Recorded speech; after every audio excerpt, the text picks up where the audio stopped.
রাষ্ট্রপতি মোহাম্মদ শাহাবুদ্দিনের পদত্যাগের গুঞ্জনের মধ্যে এ বিষয়ে তার বক্তব্য সামনে এসেছে।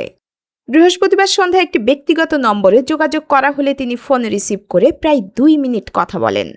আলাপকালে তার সম্ভাব্য পদত্যাগ এবং ক্ষমতাচ্যুত সাবেক প্রধানমন্ত্রী শেখ হাসিনার সঙ্গে যোগাযোগের বিষয়েও প্রশ্ন করা হয়। পদত্যাগ করবেন কিনা এমন প্রশ্নের জবাবে রাষ্ট্রপতি বলেন, দেখতে পাবেন। প্রশ্নটা বিব্রতকর। তবে এ বিষয়ে তিনি আর কোনো বিস্তারিত মন্তব্য করেননি। বাংলাদেশের সংবিধানের 50-3 অনুচ্ছেদ অনুযায়ী রাষ্ট্রপতি পদত্যাগ করতে চাইলে স্পিকারের কাছে স্বাক্ষরিত পদত্যাগপত্র জমা দিতে হয়।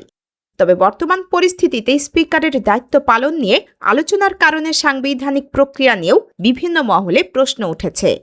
রাষ্ট্রপতির এই সংক্ষিপ্ত মন্তব্যের পর তার পদত্যাগ নিয়ে নতুন করে আলোচনা শুরু হয়েছে। তবে এ বিষয়ে এখন পর্যন্ত রাষ্ট্রপতির দপ্তর থেকে কোনো আনুষ্ঠানিক ঘোষণা বা লিখিত বক্তব্য প্রকাশ করা হয়নি।